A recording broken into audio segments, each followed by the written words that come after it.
dipuaskan ya, dari kehausan ya, tiap hari itu seperti apa ya, bukan haus kering bukan ya, tapi ingin dipuaskan dan dipuaskan terus ya. Siapa yang hari ini aja merasakan haus, ingin minum, tadi di jalan ya panas ya, rasanya pengen minum. Rasanya pengen minum tuh kayak rasanya saya tadi pagi merasakan, karena saya waktu turun saya lupa minum ya. Perjalanan 40 menit ya kan, di sini rasanya kayak apa, kering, kayak tersekat ya kan. Rasanya bayangan itu baru berapa menit. Kalau 1 hari 2 hari kita nggak minum, 3 hari 4 hari nggak minum, bayangkan ya betapa hausnya kita sampai kita mungkin mau mati ya. Nah, haus.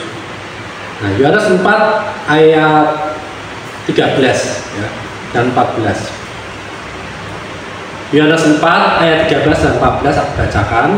Jawab Yesus kepadanya ya, pada perempuan itu, barang siapa minum air ini, ya ditunjukkan ada air dari sumur itu, dia akan haus lagi. Sama seperti kita minum, kita haus lagi, kita minum, haus lagi ya.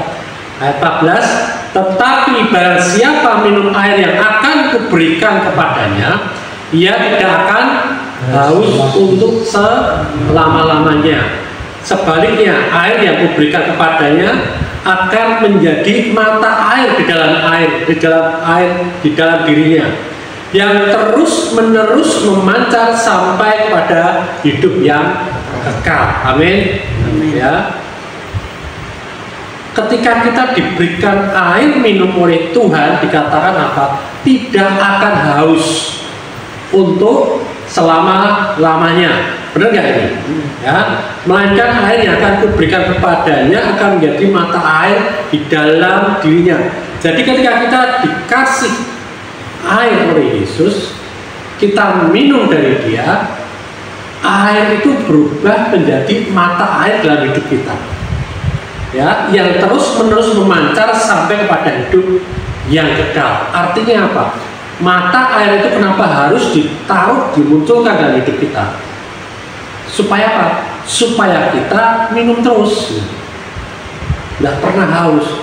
Nggak udah sekali, oh ya Tuhan, aku percaya, aku menerima Engkau sebagai Tuhan dan Selamatku, aku dipuaskan ya, hari ini aku dipuaskan dengan firman-Mu, dengan air kehidupan-Mu ya. Terus besok-besok gimana?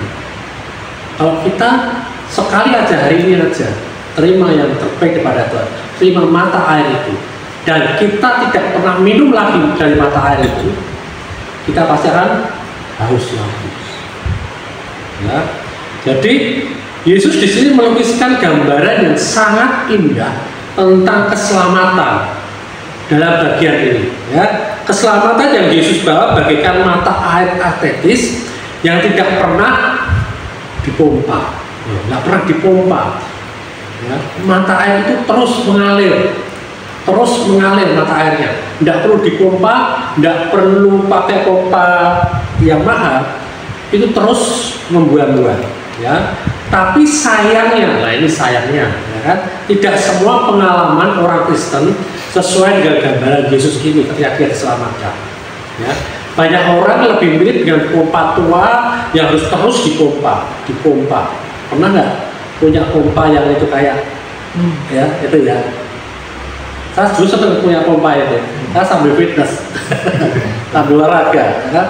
Tapi terus dipompa. Kalau nggak dipompa ya udah selesai, aja nggak. Nah, jadi sama seperti tetesan air yang datang, ya harus istirahat. Ya.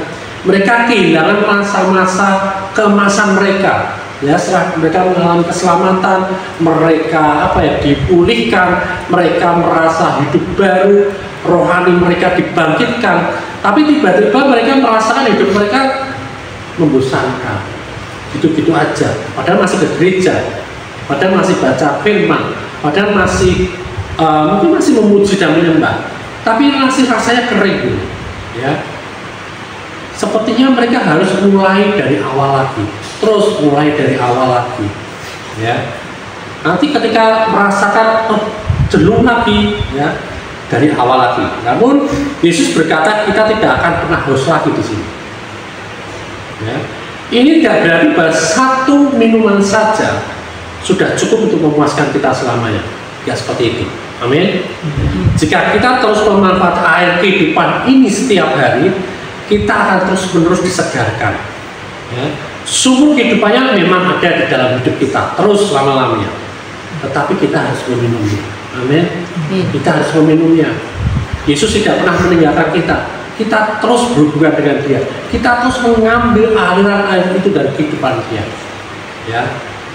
Jadi kekeringan dalam kehidupan orang Kristen terjadi ketika kita mengganti air hidup yang dapat diberikan oleh Yesus dengan hal-hal yang lain. Hati-hati. Ya. Setiap kali orang Kristen mulai haus lagi, itu bukan cerminan dari air hidup yang Tuhan berikan pada hidup kita. Ya. Tapi itu indikasi bahwa kita sudah minum dari sumber yang lain. Ya. Jadi itu indikasi, kita diberikan indikasi di dalam roh kita, di dalam hati kita. Ya. Kok rasanya kok haus terus, rasanya pengen minum lagi, bukan karena dipuaskan, tapi rasanya kering, rasanya nggak nyaman, rasanya kok seolah Tuhan makin jauh. Padahal aku tetap gereja, aku persekutuan, aku menyembah Dia. Ya, jangan-jangan air yang kita minum itu sumbernya sumber yang lain. Ya, mungkin TDS-nya di atas 600 kan. Ya, nah karena itu kamu ya di dalam Yesaya 12 ayat 3, ya, Yesaya 12 ayat 3 dari ayat 2 dulu ya, Yesaya 12 ayat 2. Sungguh Allah itu keselamatanku. Aku percaya dengan tidak gemetar, sebab Tuhan Allah itu kekuatanku dan mazmurku yang telah menjadi keselamatanku. Jadi ketika kita memompa meminum air yang Tuhan sudah sediakan dengan keselamatan kita, ya, kita mengambil sumber kekuatan daripada Dia. Kita bermazmur untuk setiap apa yang Dia kerjakan dalam hidup kita. Ya. Ayat 3 dikatakan, maka kamu akan menimba air dengan kegirangan dari mata air keselamatan. Amin. Katakan, maka aku akan menimba air dengan kegirangan dari mata air keselamatan. Amin. Yuk bareng-bareng ucapkan. Ayat 3. Maka aku akan menimba air dengan kegirangan dari mata air keselamatan. Haleluya. Amin. Tuhan Yesus memberkati. Bapak, kami ucap syukur karena kami sudah menerima keselamatan daripada Engkau. Engkau sudah memuaskan, memberikan air kehidupan-Mu dalam setiap hidup kami, Tuhan. Bahkan air daripada Engkau, Tuhan, menjadi mata air dalam kehidupan kami. Dan hidup kami akan terus, Tuhan, meminum air kehidupan-Mu, supaya kami terus disegarkan, supaya kami tidak merasa haus lagi, supaya kami terus bertumbuh, hidup, disegarkan, dan hidup kami memancarkan, mengalirkan aliran kehidupan itu daripada Engkau, Tuhan. Terima kasih Bapak, kami ucap syukur. Terima kasih untuk segala sesuatu yang menyatakan dalam kehidupan kami anak-anak-Mu tempat ini, Tuhan.